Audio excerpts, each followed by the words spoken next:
Emmerdale teased that Paddy would come to regret a moment of anger that spiraled far beyond what he could have imagined. It began with tension mounting between him and Bear, a slow accumulation of misunderstandings and old wounds brought to the surface by proximity and stress.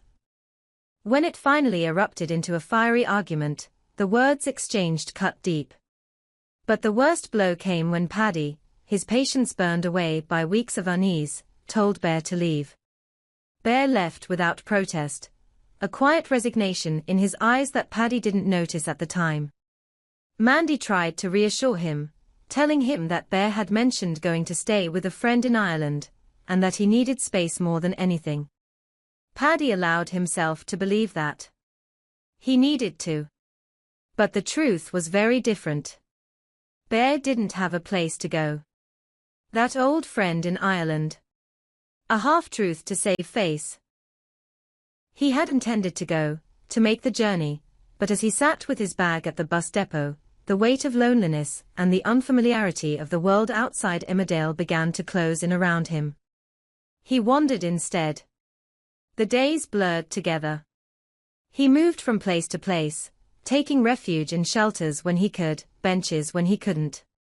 People passed him by, some with pity, others with annoyance. Few offered help. Bear's sense of self eroded with each hour he spent without a home, without comfort, without family.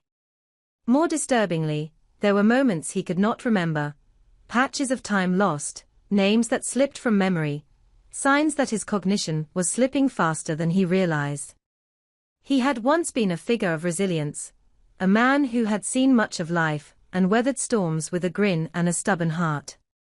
But now, in the creeping cold of unfamiliar streets and towns, Bear felt more like a shadow of that man. He would speak to people who weren't there. Forget why he was walking. And the pain in his chest, physical and emotional, grew sharper with each day. Back in Emmerdale, Paddy had thrown himself into routine, pretending to be unaffected. But Mandy noticed. The way he lingered by the window. How his replies were shorter. The way he never mentioned Bear's name unless prompted. "He'll call," Paddy said whenever she asked. "He's probably got a signal problem, or forgot to charge his phone." But deep down, a voice gnawed at him. What if Bear had nowhere to go? What if that last look wasn't resignation, but despair? Nearly a week passed. Then came the phone call. A hospital in a nearby city. They had taken in a man who had collapsed in the early morning cold. No ID, but a bus ticket stub and a photo found in his pocket led them to Emmerdale. A nurse recognized the photo, Paddy and Bear from a charity event. Paddy didn't speak, as the nurse relayed the details. He was already pulling on his coat, keys shaking in his hand. When he arrived, Bear was barely conscious. He looked smaller than Paddy remembered, his face drawn and pale, skin bruised from the fall. Machines beeped steadily around him. A doctor explained, hypothermia, exhaustion, possible early signs of vascular dementia. They wouldn't know the full extent until he woke. Paddy sat at Bear's bedside, racked with guilt. He held his father's hand, still strong despite the frailty that surrounded it. "I thought you were okay," he whispered. "I thought you had a plan." Bear stirred. His eyes opened slowly, confused and bleary. He didn't recognize Paddy at first. "You from the photo?" he asked, voice raspy. Paddy's heart sank. "Yeah, it's me. It's Paddy. Your son." Bear frowned. "Paddy. You were mad at me. I went away." Tears welled in Paddy's eyes. "I didn't mean for this. I just needed space. I thought you'd be all right." "I wasn't," Bear said simply. "I wasn't all right." The next few days were a haze of recovery. Bear's condition stabilized, but the doctors confirmed the cognitive damage. The early stages of dementia were progressing, likely exacerbated by the trauma of the past week. Paddy stayed at the hospital day and night, refusing to leave. He bathed Bear, helped him eat, told him stories. Some Bear remembered. Others he didn't. Mandy visited too, her presence gentle but grounding. She brought old photos and played Bear's favorite music, hoping it would bring some memories back. Sometimes it worked. Other times, Bear drifted into stories from decades ago, mistaking Mandy for someone long gone. Paddy blamed himself. No one else did, not out loud. But he carried that weight every time Bear looked at him with confused eyes. When Bear was finally well enough to leave the hospital, Paddy insisted he come home with him. "We'll get help," he said. "Whatever you need, we'll do it. You won't be alone again." "Not ever." Bear nodded slowly, still unsure. But there was trust, faint and flickering. Back in Emmerdale, the villagers welcomed Bear with quiet sympathy. They understood the unspoken depth of what had happened. Paddy took time off work to be Bear's full-time carer, learning the routines of medication and memory games, adapting the house, attending support groups. Each day brought its own challenges. Some mornings, Bear was lucid, sharp enough to crack a joke. Other days, he couldn't remember what decade it was. Paddy met each moment with patience, though it stretched him thin. Late one night, Bear sat in his chair, staring at the fireplace. "I thought I was going to die out there," he said. Paddy knelt beside him. "I'm so sorry. I should have come after you." Bear took his hand. "You came. That's what matters." The road ahead was uncertain. But it was one they would walk together.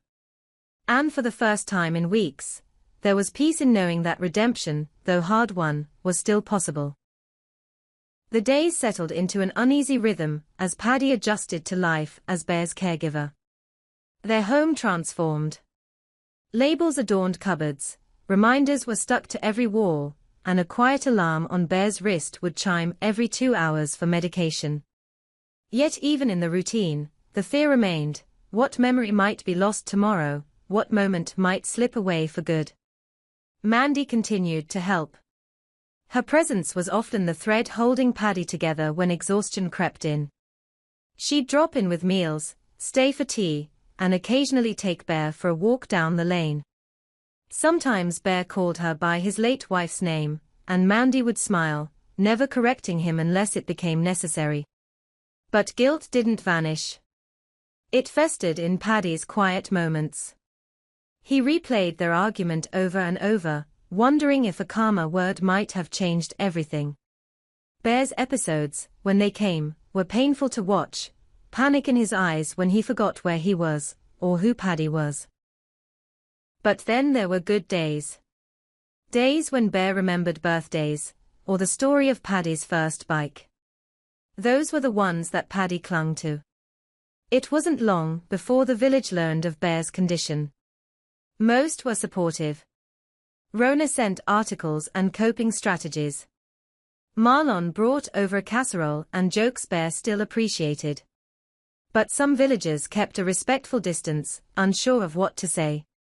One morning, Bear wandered. Paddy had been in the back garden, and didn't notice the door open. By the time he realized, Bear was gone. Panic set in. The village mobilized quickly, searching lanes, woods, and the surrounding farms.